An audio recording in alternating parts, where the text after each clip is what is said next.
Ay, Gising pa ba? gising na gising pa. Hi. Hello.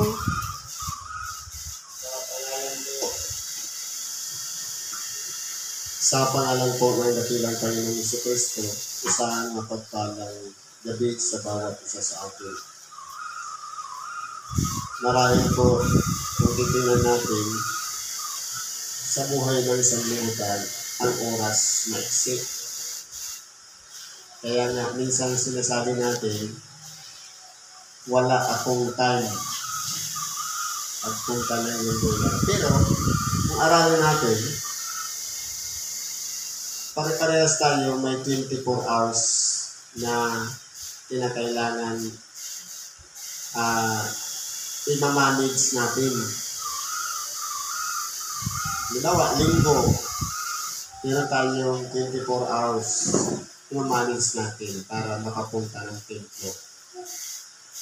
Kinakailangan matuto tayong gamitin yung 24 hours kung paano natin siya pagbabahagi rin na magagawa natin yung kalooban ng Diyos. Ngayon po, meron tayong sitas. Ang una po, tungkol doon sa talinhaga sa 10 dalaga. Nang nakalagay, silang 10 ay pare-parehas dalaga, meron silang kani-kanilang ilawan. Ano po ang pinagkaiba ng dalawa? Yung 5 matatalino at 5 mangmang. Ang 5 mangmang ay wala silang preparasyon o inilaan na langis na gagamitin sa pagsalubong doon sa nobyo o yung lalaki na ikakasal. Samantalang yung iba naman ay preparado sila, kumbaga, meron na silang langis sa ilawan, meron pang reserba. Ngayon, ilalagay natin sa totoong buhay. Tayo po ay maihahambing doon sa 10 dalaga. Na lahat naman tayo ay naghahanda sa pagdating ng ating dakilang Panginoon. Lahat naman tayo ay umaasam na tatanggap tayo ng biyaya ng Diyos o kaya regalo ng Diyos sa bawat isa. Walang iba ang tinatawag na buhay na walang hanggan. Ito na po yung paghahanda natin. Pero, habang nag-aantay tayo, hindi baga yung mga dalaga ay nakatulog. Ipalagay natin na lahat tayo ay gagaan ng kamatayan. Pero, sa pagbabalik ng ating dakilang Panginoon, may sisigaw, dumating na ang nobyong lalaki o ang lalaking ikakasal. Sa madaling salita, tayo pong mga tao, lahat tayo ay magbabangon. Lahat tayo ay sasalubong doon sa kasintahang lalaki. Ngayon, nung ginising na, yung 5 na matatalino, nagkulang sila sa langis. Kumbaga, samantalang yung mga matatalino, maliban dun sa langis na laman ng ilawan, meron pa silang reserbang dala-dala. Ngayon, kumbaga, dumating yung panahon na yung mga mangmang, yung 5 dalagang mangmang, samantalang sila'y nandun sa pamilihan. Habang hinahanap nila na makabili sila ng langis, pagbalik nila, sarado na yung pintuan. Paano po natin mauunawaan o mailalagay sa totoong buhay ang mensahe ng sitas na ito. Na kung aaralin natin mga kapatid, lahat tayo ay sasalubong sa ating dakilang Panginoon. Lahat tayo ay katulad ng isang ilawan na nagliliwanag sa pamamagitan ng ating mga mabubuting gawa. Kumbaga tumatanglaw tayo ng mga gawang mabuti dahil bunga ng pakikinig ng salita ng Diyos. Pero kung pag-aaralan po natin, sa paghahandang yaon, mayroon pa tayong dapat na paghandaan. Walang iba yung papagdingasin natin ang ating ilawan hanggang sa lubusan tayong makapasok doon sa kaharian ng Diyos. Ngayon po, kung aaralin natin mga kapatid, sa pamamagitan ng pagsasalubong na yan, minsan, kumbaga sa sobrang excitement na sasalubong tayo, dapat pala, meron tayong preparasyon o paghahanda ng gugugulin o gagamiting langis. Paano natin mahahanap yan? Habang tayo nabubuhay pa dito sa ibabaw ng sanglibutan.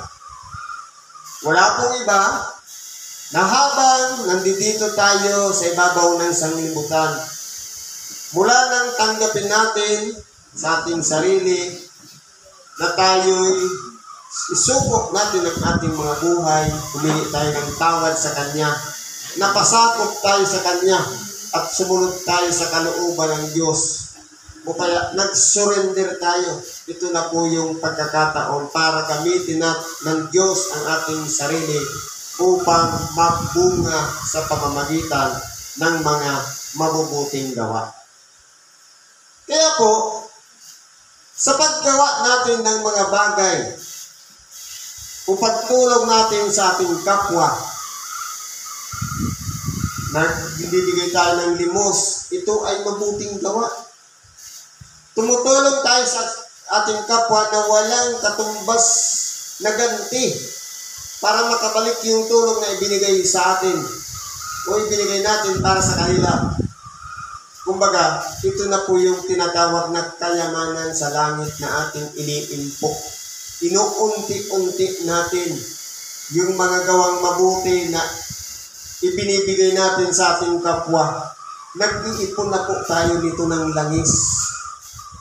Ito po yung magagamit natin para masiguro natin sa ating sarili na kung sakaling dumating man ang ating dakilang Panginoon, hindi lang yung excitement para makita siya ang ating masilayan, kundi masiguro natin, magkaroon tayo ng assurance na kapag habang bukas pa ang pintuan, hindi natin magugugol ang ating sarili para maghanap pa. O saka na tayo kikilos na gumawa ng mabuti samantalang nandun na, binubuksan na para makapasok tayo. Pero dahil sa kaabalahan, hindi natin nagawa na makapasok dahil doon pa lang tayo magsisimula na gumawa ng kabutihan sa ating kapwa. Kaya po, dito, itinuturo sa atin na habang nabubuhay pa tayo dito sa ibabaw ng sanglibutan, papagdingasin na natin ng ilawan. At habang ginaganap natin ang tungkulin natin sa ating kapwa, na ibigin sila, pakitunguhan sila ng kabutihan, magtabi na tayo ng kaunting langis na siya'y magagamit naman natin doon sa ikalawang buhay.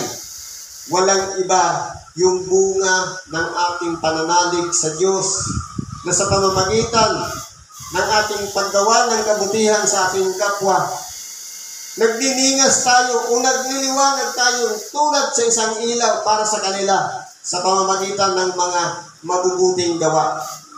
At magtatabi naman tayo ng reserbang langis para sa hinaharap na kung sakali man dumating man ang araw ng paghuhukom, makapagpatuloy pa tayo na hindi lamang dahil sa sobrang Kumbaga, hindi lang yung makita ang ating dakilang Panginoon, kundi ma-sure natin o masiguro natin sa ating sarili na tunay nga tayo magtatamo ng kaligtasan sa pamamagitan ng ating mabubuting gawa. Kaya yan po ang pinakaparaan. Dahil po, kung pag-aralan natin, yung 5 marurunong, may reserba na sila. May laman na yung langis, mayroon para silang reserba. Paano natin magagawa ang reserba habang nabubuhay pa tayo dito sa ibabaw ng sanglibutan? Walang iba, huwag nating sasayangin yung 24 oras na ibinigay sa atin. Kapag may kapwa tayong lumapit sa atin, huwag nating tatanggihan na tulungan sila. Ibahagi natin sa kanila kung ano yung mga bagay na tinanggap natin upang sa ganon, makalikom tayo, makabuo tayo ng reserbang langis na siya gagamitin natin hanggang sa makapasok tayo doon sa paghahari ng Diyos. Hindi katulad ng mga mangmang na 5 dalaga na kumbaga papanding-banding paisi-isi dahil ang akala nila, hindi pa naman babalik ang kasintahang lalaki. Kung kailang dipit na sa panahon, kaya kung tingnan mo, ang mga tao ngayon, mula ng kabataan, naubos na ang oras sa pag-aaral. Pagkatapos ng mag-aral ng 18 taon, mula daycare, kindergarten, hanggang makatapos ng college, nag-produce nga ng napakaraming estudyante, pero pagdating ng pagkatapos ng college, ano ang kasunod? Mahirap pang nakapasok ng trabaho. Ang kalalabasan niyan, employee. Pagkatapos nung makapasok na sa trabaho, hanggang sa umabot sa tamang edad o gulang, hanggang sa retirement, nagugol lahat sa pagtatrabaho. Pagkatapos ng retirement, doon na siya mag-uumpisa tumulong sa kapwa. Diyan po natin maihambing yung 5 dalaga na dapat sana sa pang-araw-araw na pamumuhay natin, kahit naubos yung oras natin sa trabaho, hindi po dapat natin kaliligtaan ang tumulong sa ating mga kapwa. Para hindi tayo magtulad na kung papaanong nakatapos na ng pagtatrabaho, kung kailan nag-retire na, saka na bibigyan ng kasiyahan ng sarili. Paano po pa magagawa? Kung uugod-ugod na, hindi na halimbawa, nung kabataan pa, hindi natin nagamit na makalipad man lamang sa ibang bansa. Pero meron nga akong nakilala niya, principal ngayon. Alam mo pong ginagawa? 3 years from now, nagbubuk na sa mga airport. Ang presyo ng paglipad sa ibang bansa, mura lang. Minsan nakakakuha sa 3,000, 4,000. Tapos, mayroon siyang 3 araw doon. Ang ginagawa niya, ma-experience niya lang yung pamumuhay doon sa ibang bansa. Wala naman siyang gagawin. Kumbaga, habang kabataan ka, yung sarili niya, pinasasaya niya na. At tumutulong kasi sa iba. Unlike na kung kailan tumanda na, nung mag-retire na, saka na tutulong sa kapwa. Dapat po, dito, tinuturuan tayo na habang binibigyan tayo ng buhay, mag-umpisa na po tayo unti-unting mag-ipon ng langis. Yan po yung iniipon natin na kayamanan sa langit. Yung mabubuting gawa na ipinapakita natin sa ating kapwa, pero hindi natin dapat na ipinagmamalaki. Kundi isinishare natin yung blessing, ibinabahagi natin sa ating kapwa. Pagka minsan may naradaanan tayo dyan, nakabukas ang palad ng hihingi ng limos. Dahil nga, sakto lang yung sweldo, parang ini-ignore natin, binabaliwala natin. Pero yun pala, hindi natin namamalayan, Malay mo, nagkatawang tao lang yun, anghel pala yun ng Diyos. Ipinagkait natin yung kahilingan niya na dapat sana'y maibsan ang kanilang kahirapan, kung siya may nagugutom o nauuhaw, pero ipinagkait natin. Kaya po, habang nasa kabataan pa tayong o stage pa na bata pa tayo, pasalamat yung mga kabataan ngayon na maaga pa nakilala ng si Kristo. Maaga pa natuto ng gumawa ng kabutihan sa kapwa. Kaya darating man ang panahon, nakakapag-ipon na rin sila ng reserbang langis para sa pagsalubong sa ating dakilang Panginoon. Kaya mapalad yung mga kabataan ngayon na ginabayan ng magulang hanggang sa matuto na maglingkod sa kapwa, tumulong sa kapwa, at magbigay ng oras para sa kapwa. Pasalamat tayo dahil nilulat tayo ng ating mga magulang upang ang ating kapwa ay huwag nating babaliwalain sapagkat sila po ay mahalaga sa bawat isa sa atin.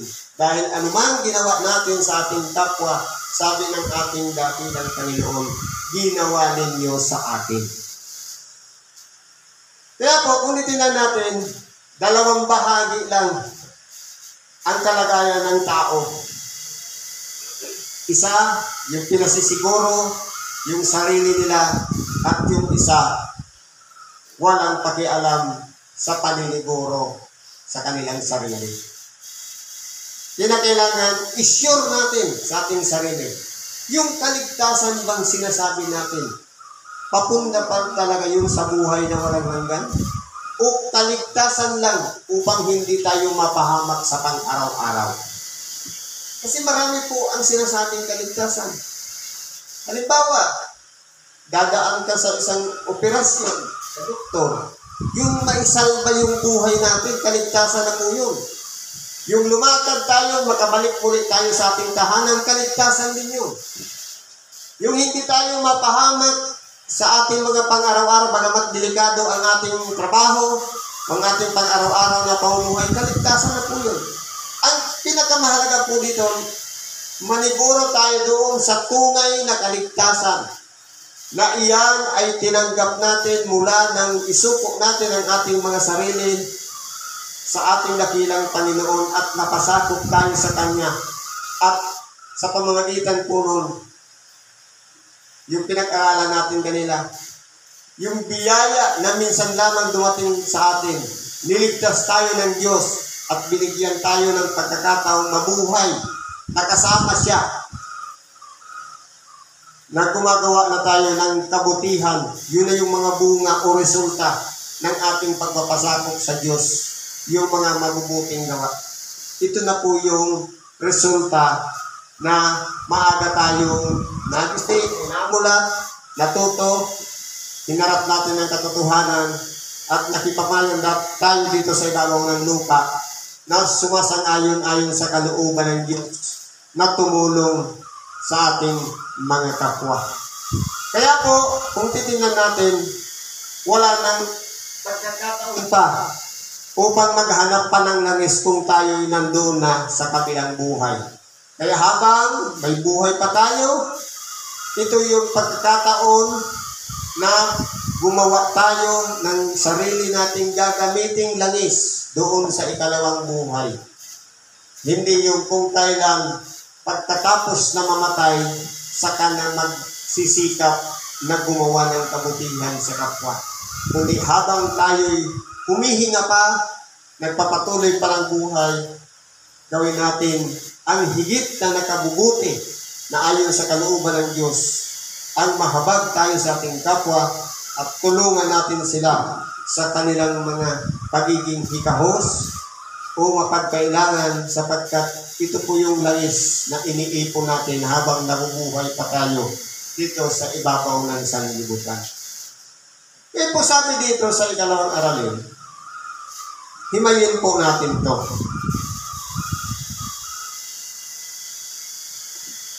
Kaya nga mga kapatid, ipinamamanhid ko sa inyo Alang-alang sa mga kahabagan ng Diyos na inyong iharap ang inyong katawan na isang haing buhay, banal at kaaya-ayon sa Diyos na siya ninyong katampatang pagsamba. Hindi baga palagi tayong dumadako ng templo o kaya mga simbahan. Kinakailangan yung tatlo na yan na sangkap ng ating katawan, kaluluwa, espiritu, at katawan, yan po ay iisa ang gawain sa araw ng pagsamba. Anong sabi dito? Ipinamalik ni Apostol Pablo, alang-alang na lang sa kahabagan ng Diyos na inyong iharap ang inyong katawan. Ibig sabihin, yung ating katawan na ito, nandiyan yung espiritu, yung kaluluwa natin, iharap natin sa Diyos na isang haing buhay. Active. Na kumbaga, kung oras ng awitin, nakikisama sa awitin, oras ng Ebanghelyo, nakikinig ng Ebanghelyo, oras ng panalangin, nakikisama sa panalangin. Ibig sabihin, yung focus ng atensyon natin, nandun lang sa pagsamba. Para pag iniwan natin ang ating tahanan, pumunta tayo ng templo, para magsamba, pagkatapos, wala naman tayo sa loob ng templo. Nasaan yung paghahain ng buhay o buhay sa harapan ng Diyos? Ano pa? Banal. Nakapaglinis ba tayo ng ating kalooban? Nakapaghingi ba tayo ng tawad sa Diyos nung pumunta tayo sa templo? O dumako lang tayo ng templo, nakisama lang sa panalangin, pagkatapos pagdating sa Ebanghelyo, wala naman tayong natutunan. Wala tayong bitbit sa pag-uwi. Hindi tayo nakahingi ng tawad. Useless yung pagpunta natin sa araw ng pagsamba. Ano pa? Nakaaya-aya sa Diyos. Naging magiliw ba ang Diyos sa atin? Yung ating bang sarili, nagalak ba ang Diyos sa ginawa natin? Tayo ba ay naging karapat-dapat, naging kaaya-aya sa paningin ng Diyos noong araw ng pagsamba? Totoo, iba-iba ang tungkulin natin. Bilang tayo sangkap ng iglesia, mayroong biyaya para umawit sa pangangaral, iba-iba po. Pero po, gumana ba? Nagampanan ba natin yung tungkulin ipinagkaloob sa atin ng Diyos? Kaya po, dito ay tinuturo ni Apostol Pablo na ang katampatang pagsamba, yung karapat-dapat at kalugod-lugod sa Diyos, dapat nakikita sa bawat isa sa atin kung ano ba ang nagiging o ginagawa natin kapag dumadako tayo ng templo. Naging karapat-dapat ba tayo sa paningin ng Diyos? Sabi nito, at huwag kayong magsiayon sa sanglibutang ito, kundi mag-iba kayo sa pamamagitan ng pagbabago ng inyong pag-iisip upang mapatunayan ninyo kung alin ang mabuti at kaaya-aya at lubos na kalooban ng Diyos. Totoo po, nabubuhay tayo dito sa ibabaw ng sanglibutan. Nandyan yung mga pagkakasala, karumihan, kasakiman, at kung ano-ano pa mga bagay na masasama. Kinakailangan huwag tayong makiayon sa sanlibutan ito. Kundi, sabi dito, mag-iba kayo sa pamamagitan ng pag-iisip. Sisikapin natin, hanapin yung kapakipakinabang na alam natin ang magbibenepisyo yung ating nag-iisang kaluluwa. Sa pamamagitan ng yung pagpili ng mga mabubuti na kaaya-aya sa Diyos. Dito po ang nararapat nating pagsikapan. Dahil sa totoo lang po, halimbawa, kagaya ngayon, at nasa advanced technology na tayo, kung aralin natin, pinagsama-sama na sa isang kagamitan o cellphone ang lahat ng mga bagay. Kumpleto na yan dahil sa mga application. Ano-anong nariyan? Dati noon, ang relo, nilalagay dito sa may braso. Yung cellphone may relo na. Yung kalendaryo na dati noon tuwing Pasko o tuwing December, nagpapa-imprenta, ibinibigay sa mga binibigay ng mga may tindahan. Yung cellphone meron na rin kalendaryo. May calculator pa. At kung ano-ano pa mga application dyan, pati komunikasyon sa iba. Kumpleto na lahat yan. Dapat, pakikinabangin natin yan sa mga bagay na ikabubuti. Totoo, sa sanlibutan yan. Pero gamitin natin komunikasyon sa ating kapwa. Magkaroon tayo ng ugnayan sa ating kapwa. Pero anong ginagamit? Halimbawa na lang sa Facebook. Okay lang mag-scroll ka dyan. Pero kung halimbawa, yung kapatid mo na may utang sa'yo, minsan ito-post sa Facebook. Hindi ba parang ang mangyayari niyan, yung problema ng dalawa lang tao, pinasikat na sa lahat.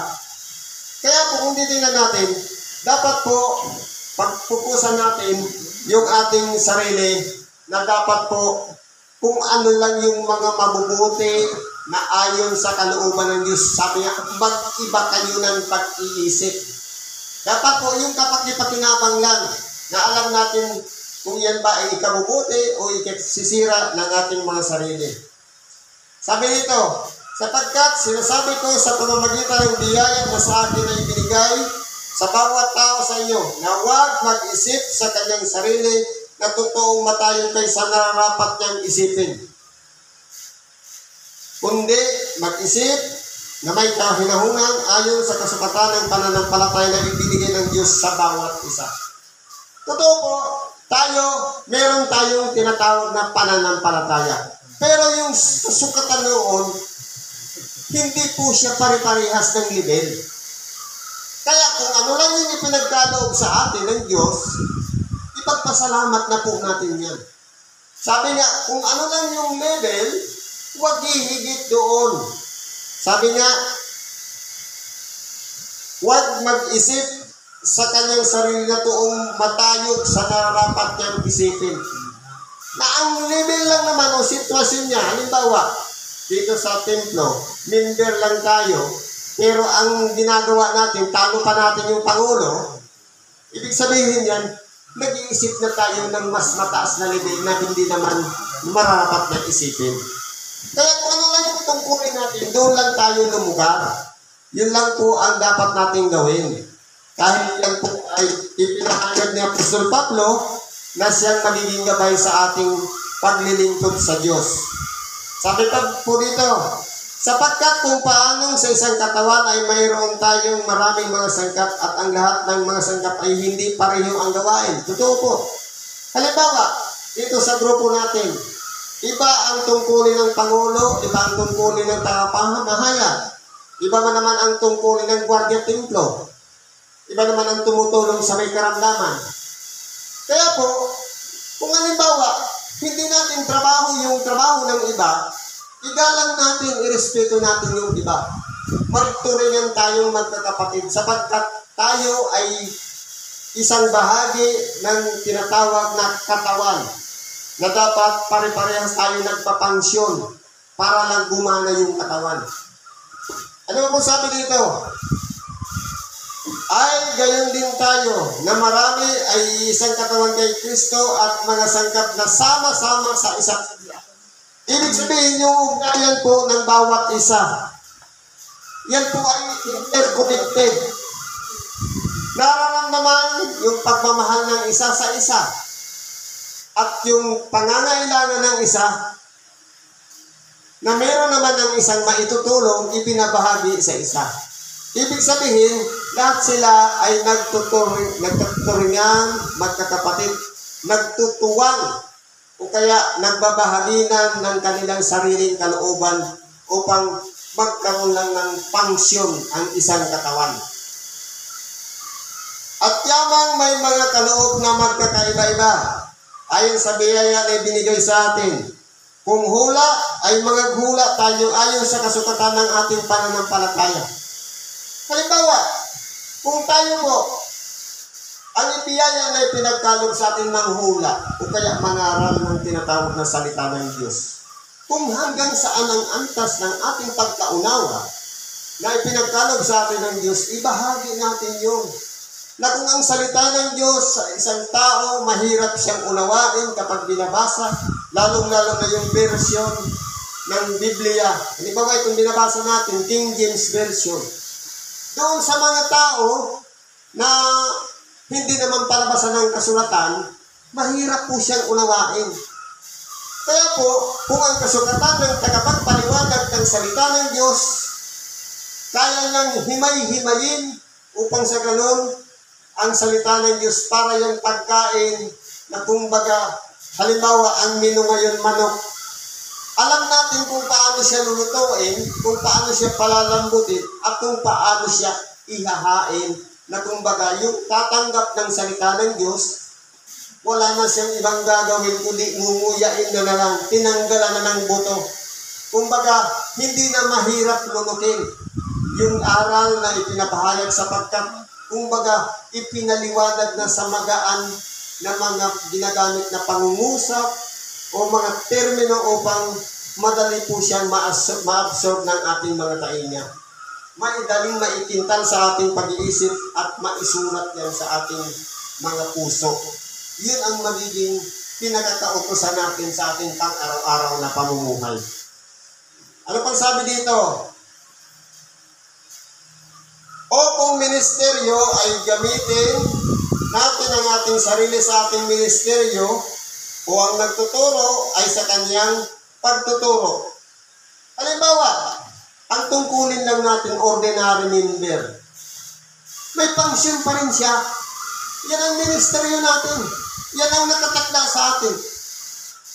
Kung nagtuturo, gamitin natin ng buong husay yung pagtuturo, ibahagi natin sa ating kapwa yung lahat ng karunungan na ipinagkaloob sa bawat isa. Sapagkat pagamat hindi pantay-pantay ang ibinigay na unawa sa bawat isa sa atin, pero napupunuan ng isa ang pangangailangan ng isa. Sapagkat yung pinagkalooban ng mas malawak na pagkaunawa, naiintindihan niya yung mga malalalim na termino o mga malalalim na bagay ng Diyos. Paano natin mayugay halimbawa yung kaligtasan? At alam lang natin, sapat na yung maligtas tayo sa maghapon, okay na. Pero anong sabi ng ating nakilang Panginoon? Kung kayo'y nagsisiasa lamang sa buhay na ito, tayo na ang pinakahabag-habag. Ano kung ibig sabihin yan? Halimbawa, ang inaasahan lang natin kaligtasan, yung makarating tayo doon sa hanggang dulo ng ating buhay na hindi tayo mapahamak. Kung hanggang doon lamang dito sa ibabaw ng sanglibutan lang, kahabag-habag tayo. Dahil hindi natin hinandaan yung in the future. Yung pagkatapos na namatay tayo, may kasunod pa pala. Yung tinatawag na buhay na walang hanggan, hindi natin yung napaghandaan. Kaya po, kinakailangan ang preparasyon ng ating mga ginagawa, hindi lang yung hanggang kamatayan, kundi pagkatapos ng kamatayan, meron pa tayong pinaghahandaan. Na walang iba, yung regalo ng Diyos sa lahat ng mga nagsisiibig sa Kanya. Ito yung tinatawag na buhay na walang hanggang kasama ng Diyos. Sapagkat lahat po ng tao tatanggap ng buhay na walang hanggan. Lamang doon ang iba sa paghihirap sa dagat-dagatang apoy na hindi namamatay. Kung ang apoy hindi namamatay, di siyempre dadanasin din ng isang tao, wala rin kamatayan ang kanyang buhay. Para habang buhay din siyang maghihirap. At doon naman sa piling ng Diyos, yun naman yung tinatawag na kaluwalhatian. Na doon, wala nang iyak, wala nang mga paglumbay, kalungkutan, karamdaman,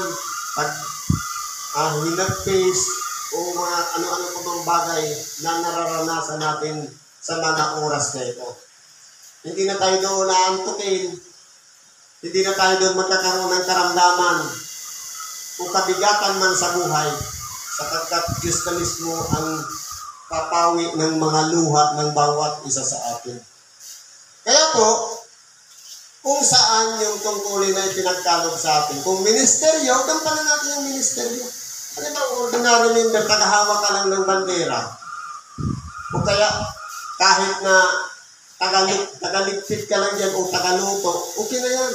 Ang mahalaga yung ministeryo natin, ginampanan natin para pa rin doon sa pagkakapatiran o tinatawag na katawan. O ang umaaral ay sa kanyang pag-aaral, ang namimigay ay magbigay ng magandang loob, ang nagpupuno ay magsikap, ang nahabag ay magsaya. Sabi dito, o ang umaaral ay sa kanyang pag-aaral. Halimbawa, gusto natin matuto. Para balang araw, pwede rin tayo maging ibanghilista. Pwede rin tayong magbahagi sa pag-uwi natin sa ating mga tahanan. Aralin natin ng husto. Pero, hindi natin yan magagawa na mag-isa lang.